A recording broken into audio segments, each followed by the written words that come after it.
Security matters के एक और प्रोग्राम के साथ मोहम्मद आमिर राना। बात जारी है बलूचिस्तान के ऊपर, और आज हम बात करेंगे एक ऐसे पहलू के ऊपर जिसके ऊपर बहुत से पर्दे पड़े हुए हैं, इबाहम है, और उसको आप एक लफ्ज़ से पहचान सकते हैं। उसको कहते हैं तखरीबकारी। वो लोग जो अफगान सोवियत वार के दिनों को जानते हैं, जिनकी यादें अभी ताज़ा हैं, वो ये लफ्ज़ सुन के चौंके होंगे, क्योंकि ये लफ्ज़ इस्तेमाल होता था उन तखरीबकारों के ख़िलाफ़, उन बैरूनी एजेंटों के ख़िलाफ़ जो अफ़गान ओरिजिन के थे, सोवियत थे, सुरखे थे, और पाकिस्तान में दहशत गर्दी की कार्रवाइयों में मुलविस थे। और उस वक्त दहशत गर्दी की कार्रवाइयों को भी कहा जाता था तखरीबकारी की वारदात। लेकिन वक्त के साथ साथ इस पूरी इस्तिलाह के अंदर एक एवोल्यूशन आया, और वो एवोल्यूशन पहुंचा है बलूचिस्तान में। तखरीबकारी है क्या, जिसको इंग्लिश में कहते हैं सबवर्जन। और ये पाकिस्तान की जो काउंटर इंसर्जेंसी कैंपेन है, जो दहशत गर्दी के खिलाफ कैंपेन है, उसमें सबवर्जन एक की कोर वर्ड है। बल्कि ये कहिए कि एक पूरा निज़ाम फ़िक्र है, और इसके निज़ाम फ़िक्र के साथ इसकी एक पूरी काउंटर स्ट्रेटजी भी मौजूद है। आज करेंगे हम तकरीबकारी, सोशल सबवर्जन, पॉलिटिकल सबवर्जन, इसकी फॉर्म्स और इसका बलूचिस्तान का कॉन्टेक्स्ट। तो आइए सबसे पहले तो हम ये जानने की कोशिश करते हैं कि ये सबवर्जन आखिर में ये बला क्या है जिसको कहते हैं तकरीबकारी। तो हमने आपकी सहूलत के लिए जो बेहतरीन इसकी डेफिनेशन यानी तारीफ है एकेडमिक डिस्कोर्स के अंदर, वो आपके सामने रख दी है। आप ज़रा इसे पढ़िए तो आपको पता चलेगा कि ये उस कैंपेन को कहा जाता है जो रियासत की अलमदारी, उसकी लेजिटिमेसी को कमज़ोर करने के लिए की जाती है। और इसके अंदर जो है वो एक मिलिट्री पहलू भी है जिसको इंसर्जेंसी कहा जाता है, और प्रोपेगेंडा जो है इसका सबसे अहम टूल है। और इसमें सोशल टैक्टिक्स यूज़ होते हैं। सोशल सबवर्जन जो है वो बुनियादी तौर के ऊपर डिफ़ाइन की जाती है कि ऐसी खुद साख्ता कैंपेन्स जो रियासतें दूसरी रियासतों के ख़िलाफ़ और अपनी प्रॉक्सीज के ज़रिए जो है वो पॉलिटिकल सेंटिमेंट्स को एक्सप्लाइट करने के लिए, जो समाजी तफावत तफावत का मतलब है तकसीम, जो उसको बढ़ावा देने के लिए इस्तेमाल करती हैं। और इसके अंदर मुख्तलिफ तरह के एक्टर्स होते हैं, जिसमें सोशल मीडिया के अंदर लोग होते हैं। फिर एनजीओज़ के ऊपर हमेशा से शक किया गया है रियासतों ने, और ये एनजीओज़ के ऊपर शक अमेरिका से लेके रूस, इंडिया, म्यांमार और आगे इंडोनेशिया तक किया जाता है। और ये एनजीओज़ वो अपनी एनजीओज़ नहीं बल्कि बाहर के मुल्कों की जो ऑर्गेनाइजेशंस काम करती हैं उनको अमूमन समझा जाता है कि कहीं ना कहीं पे सबवर्जन में, कहीं कोई तखरीब के अंदर, कोई तब्दीली के अंदर, कोई लोगों के दिमाग को ख़राब करने के अंदर, उनको रियासत से की वफादारी से हटाने के लिए काम कर रही होंगी। और बलूचिस्तान के कॉन्टेक्स्ट के अंदर तो ये जो है और भी ज़्यादा मीनिंगफुल हो जाता है। और इसके अंदर वो चीज़ें भी शामिल हैं जिसमें आप जो है डिसइंफॉर्मेशन की कैंपेन्स होती हैं, और काफ़ी तौर पे इन्फ्लुएंस लोगों को करने की कोशिश करते हैं, और या फिर आप लोगों को एक ख़ास नज़रिए के ताबे करना चाहते हैं, यानी कि उनको रेडिकलाइज जो है उनको करना चाहते हैं। तो पाकिस्तान के अंदर ये लफ्ज़ पाकिस्तान के नेशनल सिक्योरिटी डॉक्यूमेंट में है, पाकिस्तान के इंटरनल सिक्योरिटी डॉक्यूमेंट के अंदर है। और बलूचिस्तान हुकूमत ने जो अभी 10 साल के लिए अपना नेशनल एक्शन प्लान बनाया है, उसका एक ही कंपोनेंट है सबवर्जन, यानी तखरीबकारी का खात्मा। और आपको ये जान के भी हैरत होगी कि सिर्फ ये सूबाई हुकूमत ही इसका खात्मा नहीं करना चाहती, बल्कि पाकिस्तान की सिक्योरिटी फोर्सेस के इदारे जो हैं वो अपने अपने अलग अलग तरीक़ों से इसके ख़ात्मे के लिए कोशां हैं, उसके लिए काम कर रहे हैं। ये बेशक FC साउथ हो, FC नॉर्थ, और अब तो FC वेस्ट भी उसका भी क़याम वजूद में वो आ चुका है। तो वो भी ज़ाहिर है कि उसके ऑपरेशंस का एक बड़ा फोकस होगा सबवर्जन्स का खात्मा, सबवर्जन्स को रोकना। और ये वो इदारे हैं जो तो बलूचिस्तान के अंदर हैं, इसके अलावा फिर हर इंटेलिजेंस एजेंसी और फिर ISPR सब की अपनी अपनी कैंपेन्स हैं, अपने अपने टारगेट हैं, अहदाफ हैं। ये क्यों सब मिल के इस सबवर्जन को टारगेट कर रहे हैं और इसको मुराद क्या लेते हैं? रियासत हमने तो आपको पहले बताई कि एकेडमिकली क्या डेफिनेशन है, वहीं से जाहिर है कि रियासत पाकिस्तान के जो दानिश्वर हैं उन्होंने वहीं से एक्सट्रैक्ट की, इस्टेब्लिशमेंट के दिमागों ने एक्सट्रैक्ट की, और इसको इंसर्जेंसी के मानों के अंदर लिया गया। और इसको वो इंसर्जेंसी, वो कुव्वतें जो बैरूनी जो स्पॉन्सरशिप ताउन के साथ जो बलूचिस्तान के अंदर बदअमनी फैला रही हैं, अनरेस्ट क्रिएट कर रही हैं, लोगों में अदम एतमाद पैदा कर रही हैं, रियासत और अवाम के रिश्ते को कमज़ोर कर रही हैं, वो सारे एलिमेंट जो हैं सबवर्जन एलिमेंट में आ रहे हैं। तो जाहिर है कि ये तो बहुत बड़ा एजेंडा हो गया कि आप बाहर की कुव्वतें हैं, और बाहर की कुव्वतों के अंदर कहा जाता है कि सिवाय तुर्की के सब जो हैं बलूचिस्तान के जलती हुई इंसर्जेंसी में, यानी इस तंदूर में रोटियां सेक रहे हैं।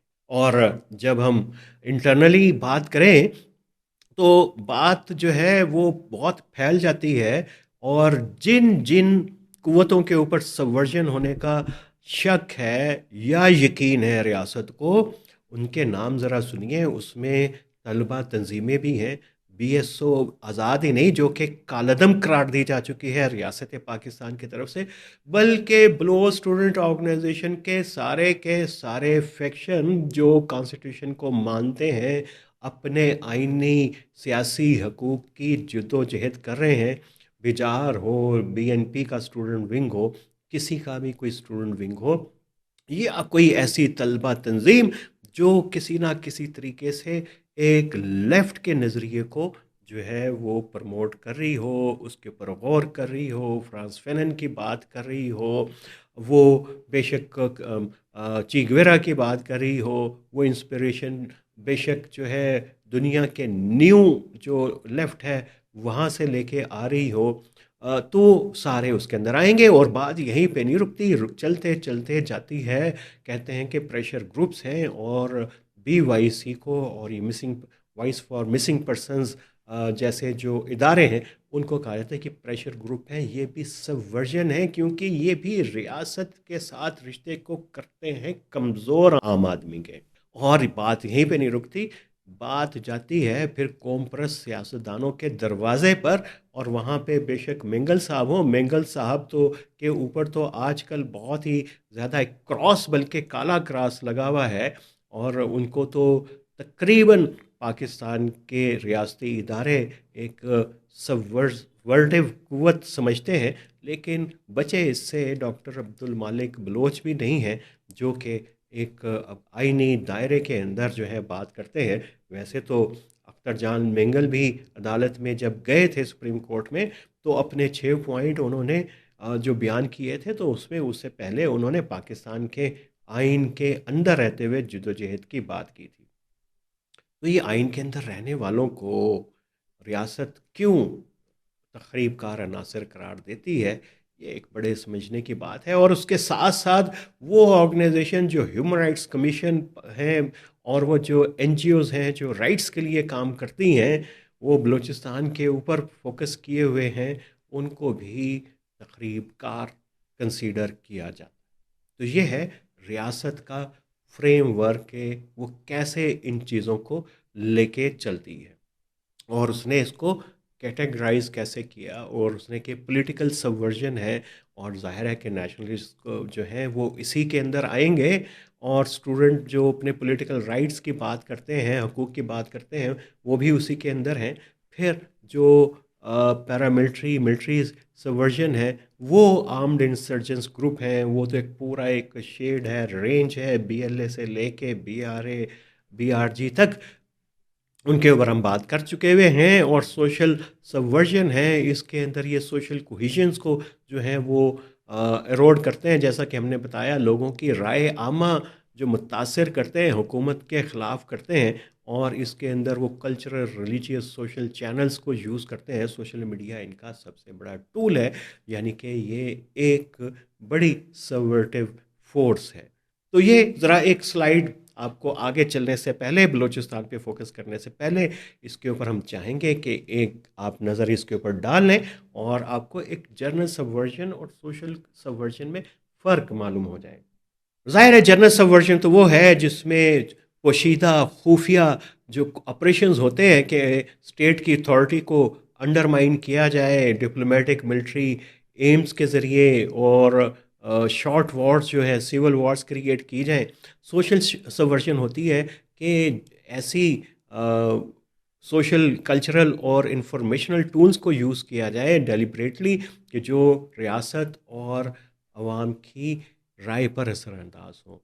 इनके प्राइमरी एक्टर्स जो हैं वो, जब जर्नल सबवर्जन होती है तो इंटेलिजेंस एजेंसीज खुद ही उसके अंदर शामिल होती हैं, foreign intelligence agencies, external states होती हैं, और उनकी इंसर्जेंस प्रॉक्सीज होती हैं।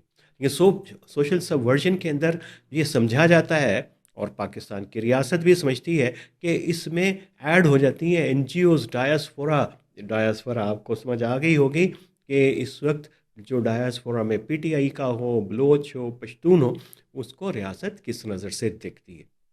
फिर मीडिया इन्फ्लुएंसर हैं, और ये फिर पूरे क्लैंडस्टाइन नेटवर्क्स की बात करते हैं। इनके टूल्स जर्नल सबवर्जन के एस्पोनाज होते हैं, जासूसी यानी कवर्ड फंडिंग करते हैं अपोजिशंस को, आर्म्ड पैरामिलिट्रीज को, यानी बीएलए बीएलएफ जैसी तंजीमों को सैबोटाज की एक्टिविटीज़ करते हैं। गुलभूषण यादव आपको याद आ रहा होगा, पॉलिटिकल असैसिनेशंस भी करते हैं। और पॉलिटिकल असैसिनेशन से आपको याद आ रहा होगा कि अभी इंडियन रॉ ने पाकिस्तान के अंदर बहुत सारे लोगों को टारगेट किया, जो कभी ज़िंदगी के किसी मरहले के ऊपर इंडियन ऑक्युपाइड कश्मीर के अंदर जो है वो आज़ादी की तहरीक के अंदर शामिल थे। तो वो आगे जर्नल सबवर्जन के अंदर कैटेगरी के अंदर आ गए। अब सोशल सबवर्जन का जो टूल्स हैं वो ज़ाहिर है कि डिसइंफॉर्मेशन है, सोशल मीडिया है, प्रोपेगेंडा है, और रिलीजियस और रेडिकल पोलराइजेशन है, इन्फिल्ट्रेशन है सिविल सोसाइटीज़ में, साइबर इन्फ्लुएंसेस हैं, और मुख्तसर करें बात, और उनके टारगेट हैं गवर्नमेंट इंस्टीट्यूशन। जर्नल सबवर्जन में मिलिट्री पॉलिसी प्रोसेसेस, और जो सोशल सबवर्जन के अंदर public attitude, public cohesion, trust in institution, ideological narrative, online harassment of official, ये सारा उसको सोशल सबवर्जन में समझते हैं। और इसमें काउंटर मेजर्स जो हैं वो गवर्नमेंट काउंटर इंटेलिजेंस करती है, लॉ इन्फोर्समेंट जो है उनको सबोताज करने की कोशिश करती, काउंटर उनका करती है। मिलिट्री और सिक्योरिटी ऑपरेशंस इसके अंदर होते हैं। और सोशल सबवर्जन के अंदर होता क्या है, मीडिया लिटरेसी क्रिएट की जाती है, काउंटर मैसेजिंग की जाती है, इंटरनेट रेगुलेशन की जाती हैं, कम्युनिटी आउटरीच की जाती है, लीगल एक्शन लिए जाते हैं, और हेट स्पीच के ख़िलाफ़ कवानीन बनाए जाते हैं। तो ये वाला जो आखिरी हमने आपके सामने रखा, पढ़ा, स्लाइड्स में आप देख रहे होंगे कि ये पूरा का पूरा एक रियासत पाकिस्तान ने एक मैकेनिज़्म बनाया है, और मीडिया की रेगुलेशन के लिए, और सोशल मीडिया के लिए पीका जैसे एक्ट बनाए गए हैं। यहाँ पे साइबर क्राइम एजेंसी जो है वो कायम की गई है, और फिर सूबों की सतह के ऊपर काउंटर प्रोपेगेंडा जो सेंटर बनाए गए हैं, आईएसपीआर के अंदर इस तरह के सेंटर हैं, मुल्क के और सिक्योरिटी के इदारों के अंदर इस तरह के पूरे इंफ्रास्ट्रक्चर बनाए गए हैं, और काउंटर प्रोपेगेंडा की कैंपेन। तो यूजुअली आम तौर के ऊपर तो समझा यही जाता है कि ये जो काउंटर सबवर्जन की कैंपेन्स हैं, ये काउंटर नैरेटिव की कैंपेन्स होती हैं और उसमें उन्हीं को टारगेट किया जाता है और ख़ास तौर के ऊपर पाकिस्तान का फोकस है सोशल मीडिया के ऊपर कि वो एक सबसे बड़ा एक चैलेंज बन के आया है क्योंकि वहाँ पे नॉन स्टेट एक्टर्स सबवर्जन की कुव्वतें जो हैं उसको ज़्यादा इफ़ेक्टिवली इस्तेमाल कर रही हैं। अब इसमें हम आपको बताएं कि गवर्नमेंट इस सिलसिले के अंदर क्या कर रही है, वो बड़ा एक अहम पहलू है।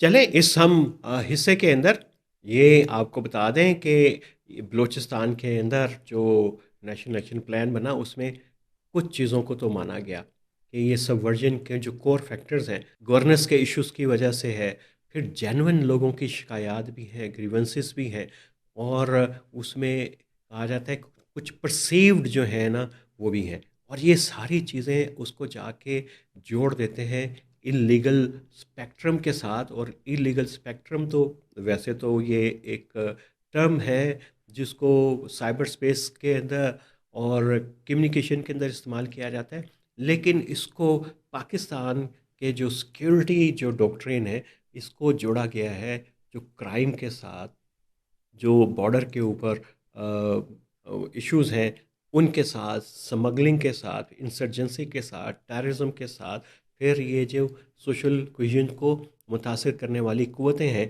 उनको एक ही ऑर्बिट के अंदर यानी एक ही मदार के अंदर रख के देखा जाता है, उसको इलीगल स्पेक्ट्रम कहा जाता है। और फिर बलूचिस्तान में तो ख़ास तौर के ऊपर जो है एंटी इलीगल स्पेक्ट्रम पूरा प्लान बनाया गया है और उसके अंदर एंटी सबवर्जन सेल भी बनाया गया है, उसमें काउंटरिंग वायलेंट एक्सट्रीमिज़म सेल भी बनाया गया है, डिविजनल मॉनिटरिंग कमेटीज़ बनाई गई हैं, डिस्ट्रिक्ट इम्प्लीमेंटेशन कमेटीज़ बनाई गई हैं और वफाकी सतह के ऊपर पेफ्टेक है, वो नेफ्टेक है, यानी पूरा जो नेक्टा की जगह के ऊपर एक थ्रेट असेसमेंट का फ्यूजन से एक सेंटर जो बनाया गया उसके तहत सूबाई जो सेंटर बनाए गए हैं पेफ्टेक बलूचिस्तान में, उसको कहा जाता है सूबों के अंदर पेफ्टेक हैं, नेशनल लेवल के नेफ्टेक है, वो उनके साथ कोऑर्डिनेट करता है और ये डिस्ट्रिक्ट लेवल तक जाता है वफाक से लेके। और इसके अंदर मॉनिटरिंग का मैकेनिज़्म है जिसमें federal level central apex committee है, फिर जो है प्रोविंशियल लेवल की एक्सपर्ट्स कमेटीज़ हैं, फिर प्रोविंशियल स्टीयरिंग कमेटीज़ इसके अंदर शामिल हैं, फिर डिविजनल मॉनिटरिंग कमेटी हैं। तो आप देखेंगे कि एक पूरा ब्यूरोक्रेटिक जो है इंफ्रास्ट्रक्चर बनाया गया है इस तकरीब कारी को या सबवर्जन को। और ये जो इलीगल स्पेक्ट्रम के लिए जो है वो पूरा एक्शन प्लान के अंदर होम डिपार्टमेंट के ज़िम्मे ये लगाया गया है कि वो दहशत गर्दों की प्रोफाइलिंग करें, थ्रेट असेसमेंट करें और वो फोर्स शेड्यूल को अपलोड करें, मॉनिटरिंग करें एक्सटॉर्शन एक्टिविटीज़ को। ये भी उसी के अंदर आता है। इसी एक्शन प्लान के अंदर वो देखा गया है कि कहाँ कहाँ पे जो है कोई इदारे कमज़ोर हैं, स्कूलों में, हॉस्पिटल्स में, सरकारी इदारों में, उनको कैसे देखना है और उनको कैसे वहाँ पे गवर्नेंस को बेहतर बनाना है, क्योंकि ये जुड़ा हुआ है गवर्नेंस के साथ। लेकिन सबसे इम्पॉर्टेंट कंपोनेंट जिसका मैंने आपके साथ जिक्र किया था वो है, और फोकस भी हुकूमत का है, वो काउंटरिंग नैरेटिव है। दहशत गर्दों के इंफॉर्मेशन डिपार्टमेंट उसके अंदर है, FIA जो है सोशल मीडिया की मॉनिटरिंग करती है। फिर ये जो एक्शंस हैं सबवर्जन के एलिमेंट के ख़िलाफ़, ट्रांसपोर्ट डिपार्टमेंट के अंदर एक सेक्शन इसके अंदर मौजूद है, एक्शन अगेंस्ट NCP व्हीकल्स हैं बलूचिस्तान में। ज़ाहिर है कि नॉन कस्टम पेड गाड़ियों का एक बड़ा इशू है। फिर नारकोटिक्स भी इसी के अंदर जो है वो इलीगल स्पेक्ट्रम के अंदर लेके आए हैं, किसी ना किसी तरीके से उसको जोड़ा गया है सबवर्जन के साथ। फिर लोकल गवर्नमेंट के रिप्रेजेंटेटिव की मोबिलाइजेशन है। तो ये तमाम इक़दामात किए हुकूमत ने सबवर्जन को, तखरीबकारी को रोकने के लिए। लेकिन बात तो वही कि तलबा से लेके कौम परस्त तक और इवन के हक तो तहरीक जो भी एहतजाज करेगा उनको हुकूमत सबवर्जन के कॉन्टेक्स्ट के अंदर देखेगी। तो ये एक बहुत ही अहम और हसास मसला है और ये मसला जुड़ा हुआ है बुनियादी तौर के ऊपर रियासत के और आम आदमी के दरमियान जो अदम एतमाद है या राब्ते की कमी है उसके साथ। और हुकूमत ये समझती है कि मेरे और आम आदमी के दरमियान असल में तकरीब कार हैं और ये वो तकरीबकार है जो अपने हकूक़ की बात करें, वो भी मेरे और आम आदमी के दरमियान जो है राब्ते को कमज़ोर करता है। जो अपने हक सियासी हकूक़ की बात करें, वो भी इसको करता है। जो मिसिंग पर्सन्स की बात करें, वो भी तकरीबकार है, क्योंकि इससे आम आदमी के और हुकूमत के दरमियान फ़ासला बढ़ता है। जो कहे कि इलेक्शन फ्री एंड फेयर हो, वो भी तकरीबकार है, क्योंकि उससे भी आम आदमी का रियासत के इदारों के ऊपर एतमाद उठता है और वो इलेक्शन के ऊपर उंगली उठाते हैं। जैसे भी हैं, आम आदमी को तो कबूल करने चाहिए, उसको तो कैसे ज़रूरत हो कि सवाल उठाए कि उसने जो वोट डाला था कहाँ और गया कहाँ, और उसकी जगह पे वोट डाला किसने। तो इसके ऊपर भी जो है वो सवाल उठेगा। और ह्यूमन राइट्स की तंजीमों का काम ही क्या है कि वो आए लोगों को बताए कि भाई तुम्हारे हकूक़ ये हैं और रियासत तुम्हारे हकूक़ नहीं दे रही। और ये एक बड़ा पहलू है। और एक और इसके साथ ये जुड़ा हुआ है, क्योंकि इस बलूचिस्तान के अंदर एकदम से मिडिल क्लास जो ग्रो की है, और जब मिडिल क्लास ग्रो की है तो जाहिर है कि उसके अंदर एक एहसास पैदा हुआ है, वो देख रही है कि मैं जुड़ूं कहाँ पे जाके। अब एक सवाल उठता है ये कि पंजाब के अंदर भी तो महरूम तबके हैं, वो हथियार क्यों नहीं उठाते? और ये बार बार आपसे सवाल किया जाएगा और पूछा जाएगा। वो हमारे इदारों की तरफ से रियासती जो मेम्बरान हैं, हुकूमतें हैं, वो कहती हैं जी कि पंजाब में नहीं उठाते तो बलूचिस्तान के ऊपर ऐसी क्या महरूम तबके के ऊपर आफत आ पड़ी है कि वो अपने हकूक़ की बात करता है और हथियार उठा लेता है। तो जनाबे वाला बात ये है कि पंजाब के अंदर जो ताकत का मरकज़ है, उसके बहुत सारे हज़ारों हाथ पाँव आँखें कान हैं। और उस पंजाब का एक आम महरूम आदमी भी, बेशक वो आपकी छंगली के साथ और छोटी उंगली के साथ, अगर आपके छः उंगलियां हैं तो छंगली के साथ बंधा हुआ है, और छोटी उंगली के साथ भी कहीं पे सिरे पे भी वो आके जुड़ा हुआ है, तो वो ताकत का बेनिफिशरी है। और वहाँ पे जो सोशल स्ट्रक्चर हैं, सियासी स्ट्रक्चर्स हैं, वो कहीं ना कहीं पे जाके उसका हिस्सेदार बनता है। और उसको कम से कम एक सेंस ऑफ कम्युनिटी है, और ताकत उसको सेंस ऑफ कम्युनिटी देती है। बलूचिस्तान में कोई ऐसा इंस्टीट्यूशन नहीं है जो उसको सेंस ऑफ कनेक्टिविटी देता हो पावर के साथ। पावर उसके साथ नहीं जुड़ती है। ये ताकत बेशक समाजी ताकत हो, ये बेशक मजहबी ताकत हो। पंजाब में तो मजहबी इदारे इतने ज़्यादा हैं, रियासत के अभी कुछ मसाइल शुरू हुए मजहबी इदारों के साथ, वरना तो ये मजहबी इदारों ने जो सोशल कोहिजन्स क्रिएट की है पंजाब में और सिंध के अर्बन एरियाज़ में, उसका तो बेनिफिशरी जो है वो रियासत है। और ये कम कीमत के ऊपर उन्होंने कोहिजन क्रिएट की। चैलेंज उन्होंने दहशत गर्दी का, एक्सट्रीमिज़म का तो लेके आए, वो अपनी जगह पे बहुत बड़ा है, लेकिन रियासत ने उसके ज़रिए हासिल भी बहुत कुछ किया। तो बलूचिस्तान के अंदर इस तरह का कोई इदारा नहीं है, क्योंकि वहाँ पे जो आम बलोच है, ख़ास तौर के ऊपर जो साउथ बलूचिस्तान का जो बलोच है, और अभी वेस्ट बलूचिस्तान, क्योंकि एफसी बलूचिस्तान वेस्ट भी बन गई है, तो वहाँ का जो पूरा जो स्ट्रक्चर है, सोसाइटल स्ट्रक्चर है, सोशल स्ट्रक्चर है, उसमें मजहबी इदारों की गुंजाइश कम है। और अगर आप वहाँ पे ये कोई इंजीनियरिंग करना चाहेंगे, तो अब चूंकि मिडिल क्लास ऐसी ग्रो कर गई है, वो इंजीनियरिंग नहीं कर पाएंगे। वो प्रैक्टिसिंग मुस्लिम रहेंगे, लेकिन वो किसी सियासी मजहबी कुव्वत के साथ नहीं जुड़ेंगे। और ये तो आपका एक पहला जो प्लान है, ये यहाँ पे जाके उसके ऊपर एक सवाल खड़ा होता है। और उसके जवाब के अंदर या तो कॉम्प्रस्त हैं, हकूक़ी तहरीकें हैं, या फिर हैं सरदार। ये वो इंस्टीट्यूशन है जिसकी तरफ रियासत देखती नहीं, सोचती नहीं, समझती है ये मेरा इत्तेहादी है। और अवाम और रियासत के दरमियान एक बड़ी खलीज पैदा की है सरदार ने। रियासत इसको मानने के लिए तैयार नहीं है, बल्कि क्योंकि सरदार उसका इत्तेहादी है, बावजूद के सरदारी निज़ाम 1976 में ख़त्म हो चुका, लेकिन सरदार का रोब दबदबा और रियासत के साथ जुड़त उतनी कायम है। रियासत उसको सबवर्जन की कैटेगरी में नहीं डालती, वो डालती है उन कुव्वतों को जो उनको लगता है कि उसके एतमाद को कम करते हैं। लेकिन सरदार सबसे ज़्यादा अदम एतमाद पैदा करता है रियासत के और आम आदमी के दरमियान, क्योंकि आम आदमी देखता है, गरीब आदमी देखता है कि सरदार के पास तो रियासत की कुव्वत है, उसके पास तो इतने बड़े बड़े ताल्लुकात हैं, उसके पास तो फंड्स हैं, उसके पास तो गाड़ियां हैं, उसके पास तो ज़मीन है, उसके पास ताकत है, वो किसको चाहे नौकर लगवा दे, जिसको चाहे तबादला करवा दे।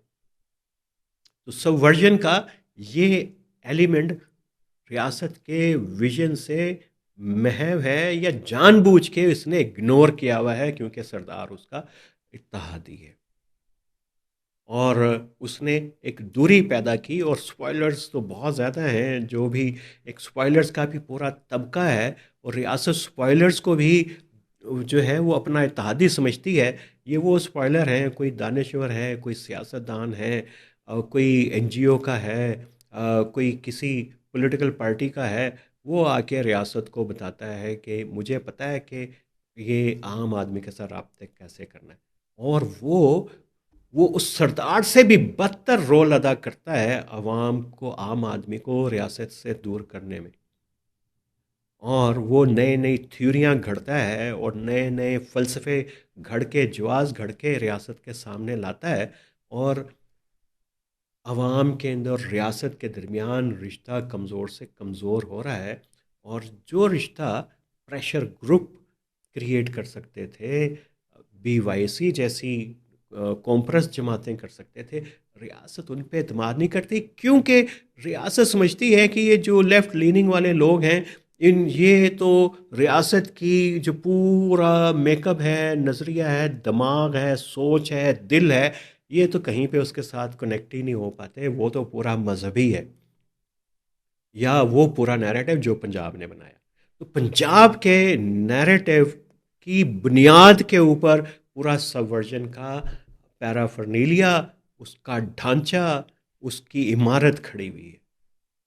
अगर सबवर्जन को काउंटर करना है, अगर तखरीब कारों को आपने निशाने पे रखना है, अवाम के साथ राब्ते को बढ़ाना है, रियासत और आम आदमी के दरमियान जो फासले मिटाने हैं, तो सबसे पहले आपको आइडेंटिफाई करने होंगे असल सबवर्जन फैलाने वाले लोग। वो शायद कहीं आपकी आस्तीनों के अंदर ही। मज़ीद बात नहीं करेंगे, क्योंकि बात हो गई है यहीं पे मुकम्मल। और मिलेंगे अगले सोमवार को एक और अहम पहलू के साथ, ये बलूचिस्तान में हो क्या रहा है। खुदा हाफिज़।